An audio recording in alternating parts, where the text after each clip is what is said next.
probably have to redo his field 2 or 3 times, but we are here, and we got to move on. I mean, Who will oversee the punch list? Who's in charge of making sure that those punch lists gets finished?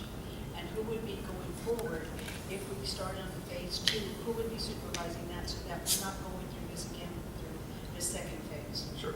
The punch list items are given to me in an email form. We do the punch list items, and then we go do a post-punch list walkthroughs to establish this is complete, that we can check it off. Whom from the city is completely up to you guys. Whoever shows up, I guess that's between you guys. It's an open invitation from me to have people, Councilman Johns, anybody can come and do the punch list or the post-punch list walk with me. On phase 2, we have through the process of this, we've had exceptional subcontractors that are local. We built the project with probably 90% local subcontractors. We've had wonderful ones. We've had not so good ones. And through the process of phase 1 has helped me to prepare for phase 2 to know who to go into work. I have a project manager fund. I can't say who it is, but I've got 2 or 3 different candidates that I'm going to have that are local people that will be my liaison to oversee day-to-day operations of the job site here. Any other comments by the council? Yes, Councilman Johnson. Isn't that your job? To go through this, it's not, us to find your mistakes. Well, it is my job, but it is my job to build it and to build it correctly. That's our problem. And at the end of every project, there is a punch list. I mean, there's things, everybody's eyes see things differently, and that's typical for the end of, especially a large site project like this. It's punch list. It's still, you're asking the city to come up there and find your mistakes so you can fix them. I find a lot of my own mistakes before the city does. But I also invite the city because I can't turn it over as complete until we all agree. So it's a 2-party agreement there. It's not just me saying, I'm finished, give me a check. I say I'm finished and you can say, yes you are, or you can say, no, you're not. This is not done correctly. So it's an insurance policy at the end of the project, basically. How often do you come down here? I come down here at least once a month, personally. Once a month. So you don't really look at the project for once a month. I mean, I would say that it's been more than that. I'm giving you an average over the entire project. There's a lot of phases that I'm not any assistance to. Drainage and dirt work.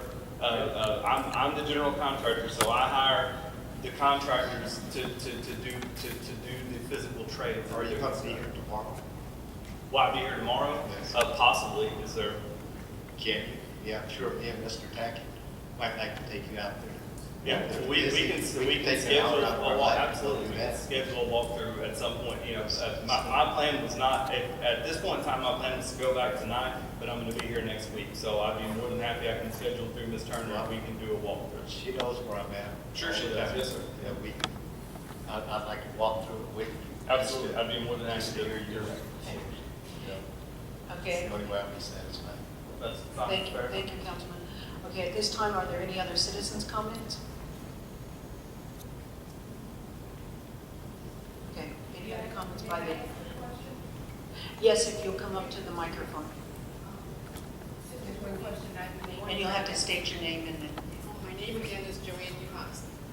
I know there were problems with the hogs. What guarantee or what have you put in place so that won't happen again? Yes, ma'am. Is there anything you can do about that?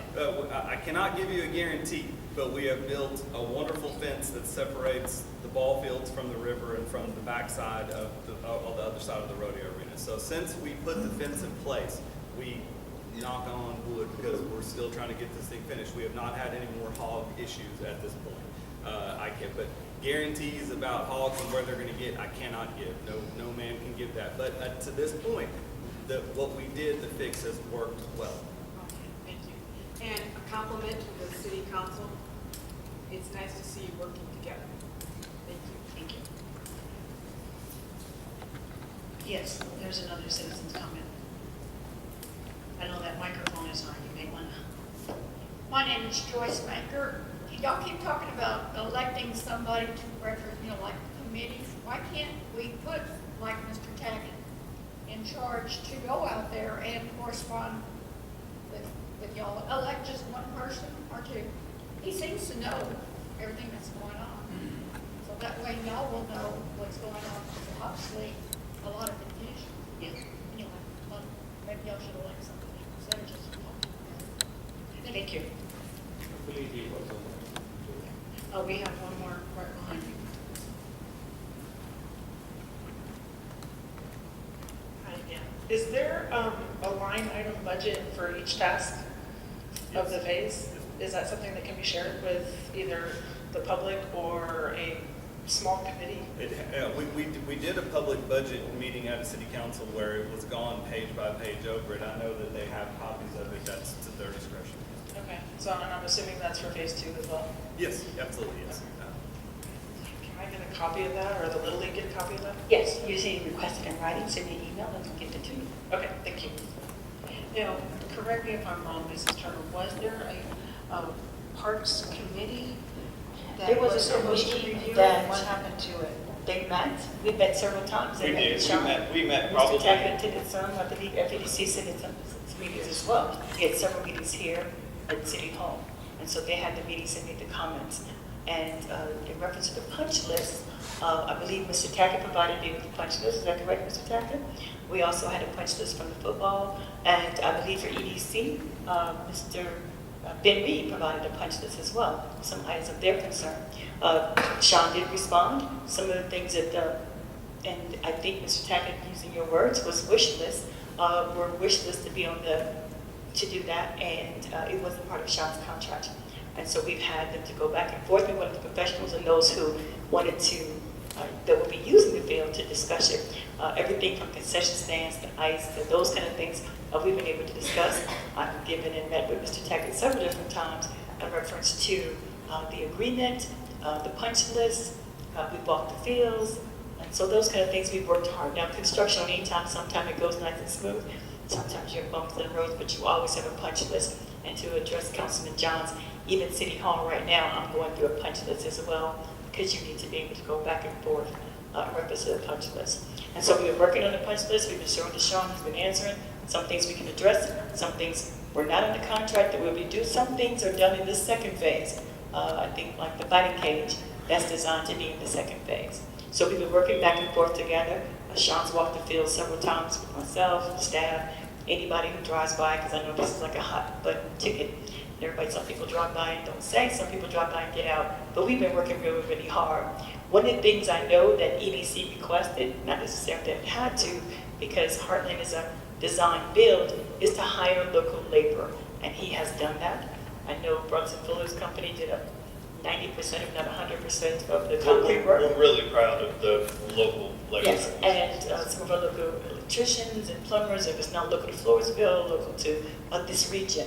And so we're really happy that we can be able to do that. And so it is a progress, it's not done, but the staff has worked very hard to put together a grand opening that even though the kids couldn't play, I was really happy that we had a wonderful turnout from the community.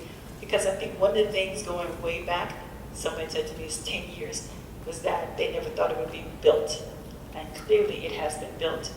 We have to do some fine tuning, but the fields are here. So yes, there was a committee and they have met several times. Mr. Tackett, if you come back up.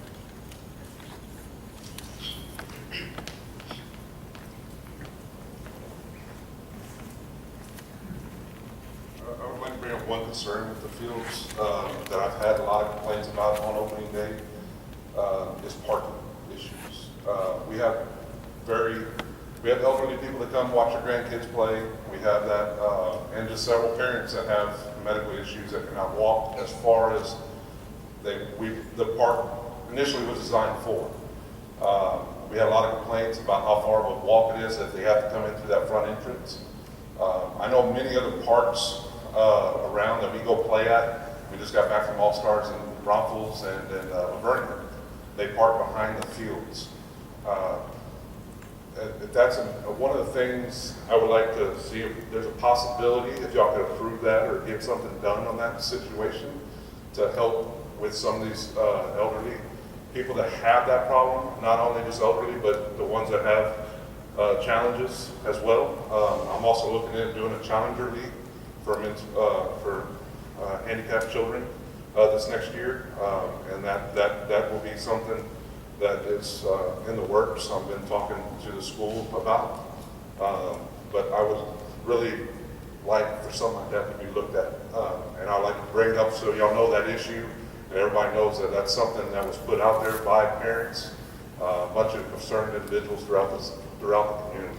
Okay, so to answer that question, in the design, 4A owns that land. And so one of the requests of 4A was to set it further back so that when they have events here, and even at your patio, that the baseball games won't interfere. That's one. Two, the budget has already been done for the phase of what the Texas Wildlife has approved. They don't pay for additional parking. They like to do green space. And so anything that you all were talking about in reference to this parking lot would have to be phase 3, and we'd have to locate that funding, but it is not part of this phase 1 or phase 2. Just information for the council. Mr. Tackett, were you on the committee, the advisory committee, or you just participated? No, ma'am, I was not on that committee. I was a part of this Little League board at that time. We had another individual who was on that committee from the Little League at that time, and he has stepped away the last year or so. I believe it was a high school baseball coach, Wildcats, and a couple other But individuals. he did attend the meetings though. Who, me? No, a representative from your, Yes. Yeah. he did attend the meetings. Well, I think it sounds like we need to get that committee back together and have them meet with. Well, what the initial plan would be for phase 2 is that we just had placeholders, and as I said before, it has not been fully designed. We listed the things we want to do, we put approximate locations, and so we need to design the final phase for this phase 2 once we've actually given the contract to someone to do the design part. Because right now we just have been awarded the grant, and we've given the preliminary application and where we're going to put things, but the final design has not been done. And so we can bring the group together, having people be actively to do that, now that they know that we can actually build a park and then we actually know reality, that we will look forward to doing that once we have indicated a contractor for the phase 2. I mean, even if it's not a park, I know like Lavernia, like I said, some of these other communities, it's not much. A lot of it is parked on dirt. It's parked, which is very what we have there already. It doesn't necessarily need to be an asphalt or anything like that right away, but it's just that approval to be able to park there for hopefully upcoming baseball season when we do have events out there for this park.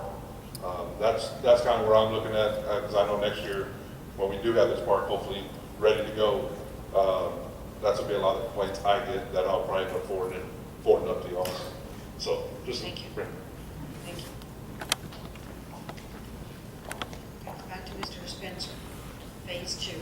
Phase 2, okay, so in adding on to what Mr. Tackett and Ms. Turner were just talking about, the phase 2, there's flexibility in phase 2.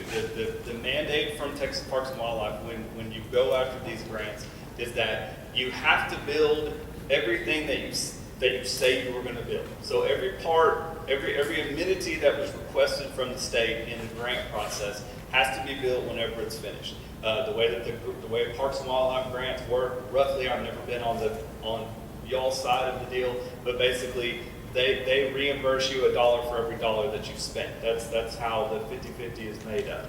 And at the end of it, they do a final walkthrough, Parks and Wildlife does, and then they come back periodically, and I think it's on every maybe 3-year basis, and they come and do a reinspection, and they make sure that what you asked for was what you built, and that you are maintaining it, and that it's staying true to the request that you had made.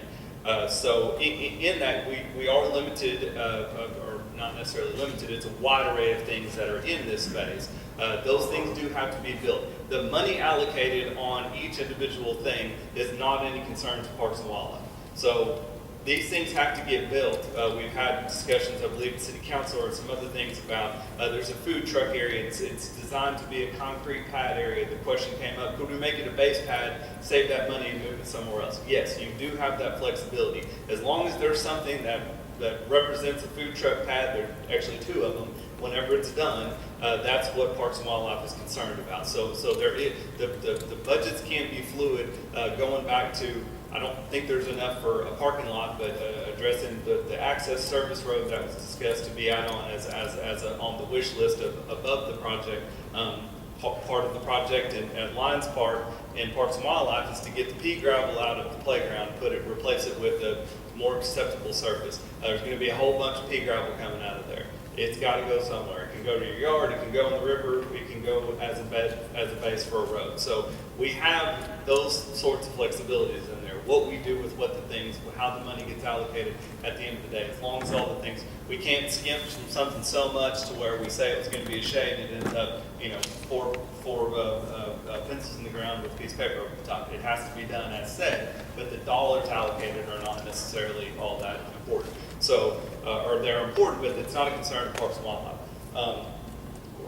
Ms. Turner and Mr. Tackett and everybody talking about committees, the way that this process works is that if the project is approved, the next step after the project being approved is open forums. So they're open forums. You can appoint people. That means you got to come, or you can make it an open deal, or you can make it a hybrid of those two things, however. And we go over the amenities, how much it costs, where it is, and those things get finalized. There's been a lot of discussion with different folks about where the stage ends up being. The stage is on the stop plan.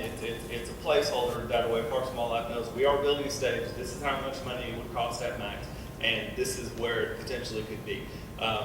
There are some things that need to be hashed out, though. Some of the things were just placed. We like I say, 2-3 months we worked on the grant, got it. It's very difficult. I think they get tens of thousands of applications for grants every year. It's a tremendous accomplishment for the city. But we knew things that were wanted, and we put them in the best places we could find. There are things that need final location. And so that's the next step after approval, is that you go into basically a final design process that's not what I think is right or what Ms. Turner thinks is right or what the engineer thinks is right. Everybody can have an input on that from a professional standpoint. If you want to put something by the river, the engineer is going to say no because it's going to wash away. But everybody's involved in those meetings, and the big part of it is public input and some sort of consensus or agreement. It could be one meeting, it could be as many meetings as are needed. If we have one meeting and everybody talks and everybody agrees, that's great. It doesn't typically work like that all the time, so it might take a few meetings to get everything going. I'm sorry. Questions or comments by the council? I would like to see, and I'll be putting it in writing, that probably the first meeting in July, I'd like an update from you and Hayes Engineering on the punch list and where everything stands at that particular point. Yes, ma'am. And Hayes will be here. Next week. Hayes will be here to present Oh, the 28th. their completion. June 28th. Not June 28th or July, as soon as we July can get 12th them is scheduled. another option. Yeah. I will get with you on that one, but at least July 12th, and make sure that the punch lists are finished. Oh, absolutely. Yes, ma'am. Yes. That's being recorded. I know that's being recorded. It'll be finished. Any other comments to Mr. Spencer? Okay, if not, thank you very much. Moving on to item 3C, an update on the inquiry made to keep the municipal election in compliance with the City of Floresville's Home Rule Charter Section 5.01, and for said election to be held at City Hall. Councilman Jimenez, I know that you sponsored this. Yes, I would like to table this since Ms. Rodriguez is not here. Okay. Okay, that's quite all right. All right, we will table that presentation until Ms. Rodriguez will be here. Okay, moving on to new business. Consideration action to appoint Melanie Trevino. What? Are we waiting? No, we don't have to take a vote. It's a presentation. We'll make sure that it's on the next agenda. No, I was going to ask you, I thought Mr. Spencer had to speak on item I. I was going to ask you.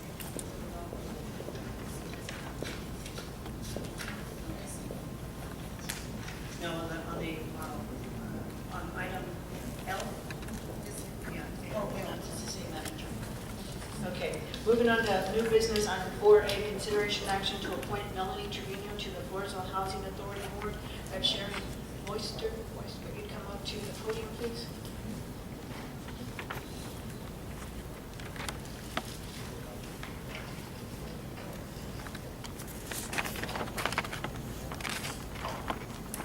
evening.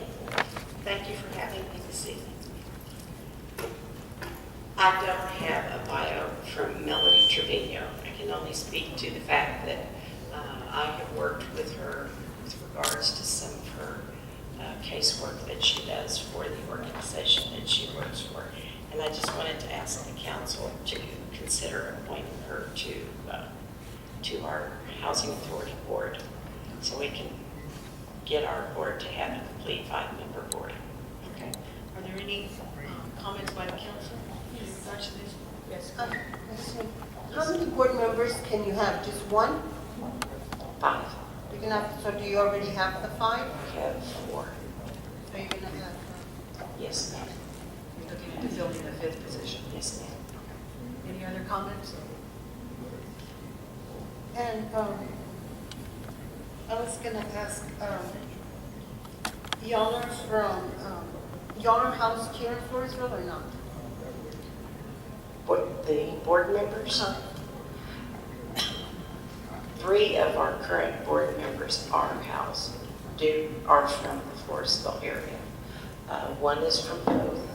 In, I believe it was the year 2007, we consolidated the Pope Housing Authority, and it is operated through the Floresville Housing Authority. And we do have 1 board member representing the Pope area. Is Stockdale also part of y'all's housing authority? No, ma'am. That runs independently of the Floresville Housing Authority. So what exactly do y'all, what exactly does the board do? They provide the oversight to adopt policy.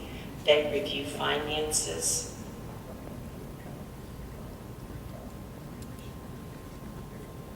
They are not involved in the day-to-day operation, but they do review policy whenever HUD makes changes where we have to update our policies. They review that. They adopt those policies. They review our finances that are overseen and posted by our fee accountant. Alrighty. Okay. I'm sorry. Go ahead. Well, you're done. I'm finished. The other question in the bottom, this says an additional to the appointment, the last commissioner to be appointed was, and they're wanting us to appoint her, or she already appointed by oath, receive any appointment or oath for. Please have this process for Mrs. Cortez as well. Ms. Cortez was appointed by the board a couple of years ago, and I don't have the documentation with regards to the oath and the certification on her, and so I needed to get that process completed for our file. So we're But just she going was to she was appointed by the city, I believe in May of 2016. So are we looking at just appointing Melanie Trevino, or are we having to do something with Mrs. Cortez? We need to finish the process with Mrs. Cortez What process are you talking about?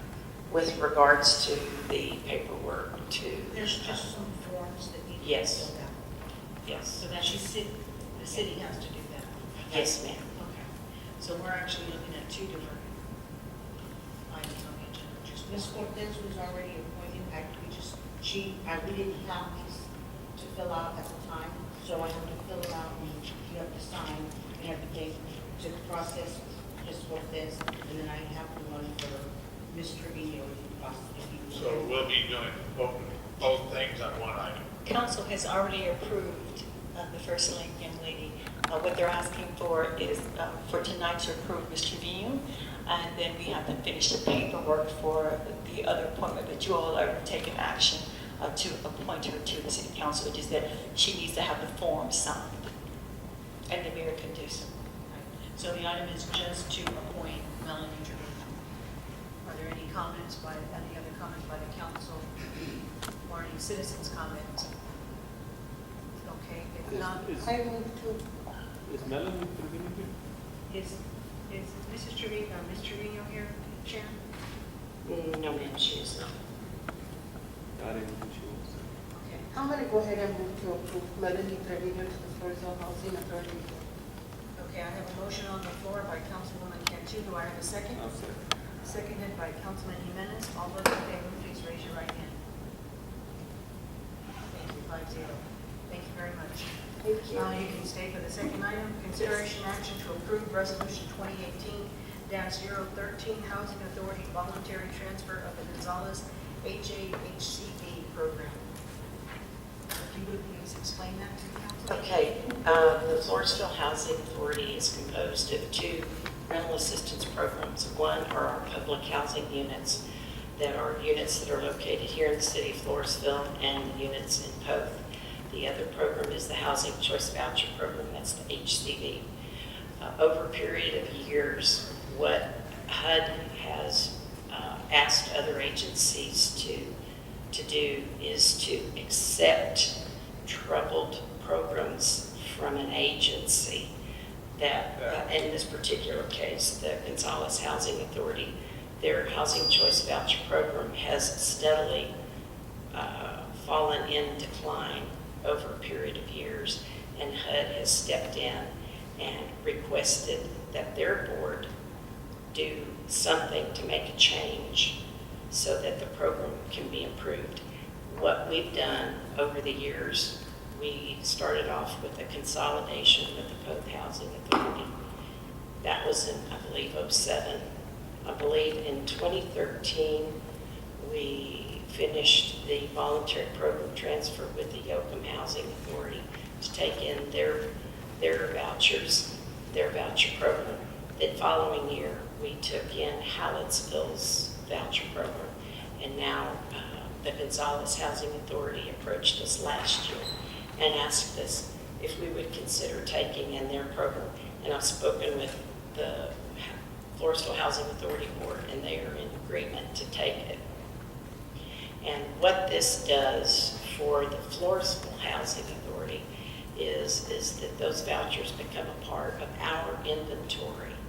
And we have to continue to provide services to Gonzales. And we have to continue to allow individuals to apply from the Gonzales area because that program was set in place by HUD a number of years back. But the trend over the years has been that people that do apply from those areas don't, sometimes when we get to them on our wait list, they don't show for their appointment. We just keep moving on. And what the trend has been is that it has allowed more housing choice voucher, rental assistance vouchers to be available to the people of Floresville. And so this would increase our inventory with regards to the voucher availability from 87 to 123. So the vouchers will go to the people from Floresville? The vouchers can go to the people from Floresville, Poth, Hallettsville, Yoakum, or Gonzales. But the trend has been, over the years, the trend has been that the majority of individuals that receive the most assistance, the highest percentage of assistance in our agency goes to individuals in Floresville. Yes. Any other questions? Any citizens' comments? Sorry. Any citizens' comments? Yes, Councilman. What's the waiting time in Floresville for Section 8? Currently, our wait list, we had to quit accepting vouchers. We had to quit accepting wait list applications last year in June. We had to close our list because HUD informed us that we were on a funding shortfall list. The next group of people that I am going to be calling in to determine eligibility and voucher issuance for have been on the wait list since May of last year. So you're saying that Floresville residents or Floresville waiting list, there hasn't been none? The waiting list, right? The waiting list is where you wait Yes, till y'all call them, right? yes. So y'all haven't brought in anyone? If you said that, You mean this year? yes, ma'am? Yes, sir. We have actually called in 50 people from the wait list from last year. We have set up appointments for them to come in. Sometimes we don't have a very good show of individuals. If they don't come for their appointment, we continue to move on Right. on the wait